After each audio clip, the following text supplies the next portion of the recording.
السلام علیکم ورحمۃ اللہ وبرکاتہ۔ دوستوں امید ہے کہ آپ خیریت سے ہوں گے۔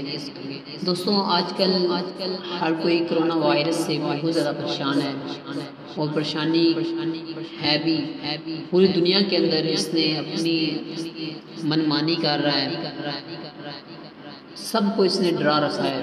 دوستوں آخر کرونا وائرس کیا ہے اور احادیث مبارکہ اس متعلقہ کیا کہتی ہیں؟ آقا علیہ الصلوۃ والسلام کا فرمان کیا ہے؟ دوستوں حدیث شریف آپ کی خدمت میں رکھتا ہوں۔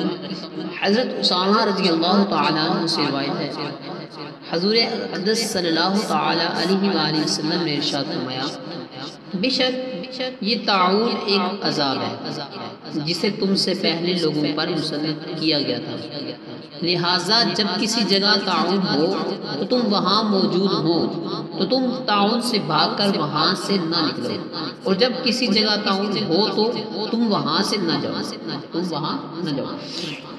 دوستوں یہ حدیث مبارکہ مسلم کتاب السلام سے لی گئی، حدیث نمبر 1216 ہے۔ اور ایک دوسری حدیث مبارکہ ایک اور روایت میں ہے، نبی کریم صلی اللہ تعالی علیہ وسلم نے ارشاد فرمایا، طاعون پچھلی امتوں کے عذاب کا بقیہ ہے، جب تمہارے شہر میں طاعون واقع ہو تو وہاں سے نہ بھاگو، اور دوسرے شہر میں واقع ہو تو وہاں نہ جاؤ۔ دوستوں یہاں پر آقا علیہ السلام کا حکم ہے کہ جب تمہارے شہر میں طاعون واقع ہو تو وہاں سے نہ بھاگو، اور جب دوسرے شہر میں آ جائے، کسی اور شہر میں تو وہاں پر مت جاؤ۔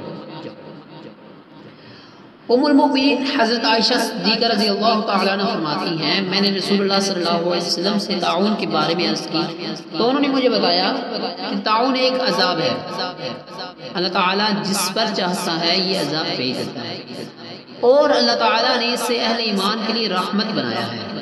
دوستوں یاد رہے کہ اللہ تعالیٰ جس پر چاہتا ہے عذاب بھیج دیتا ہے، اور اللہ تعالیٰ نے اسے اہل ایمان کے لیے رحمت بنایا ہے۔ کوئی مومن ایسا نہیں جو طاعون میں پھنس جائے لیکن اپنے شہر ہی میں صبر سے ٹھہرا رہے اور یہ سمجھے کہ جو اللہ تعالیٰ نے لکھ دی ہے اس کے سوا کوئی تکلیف مجھے پہنچ نہیں سکتی، تو اسے شہید کے برابر ثواب ملے گا۔ دوستوں امید ہے کہ آپ نے تینوں حدیث مبارکہ سمجھ لی ہوں گی۔ انشاءاللہ ملیں گے نیکسٹ ویڈیو میں، تب تک کے لیے اللہ حافظ۔ السلام علیکم ورحمۃ اللہ وبرکاتہ۔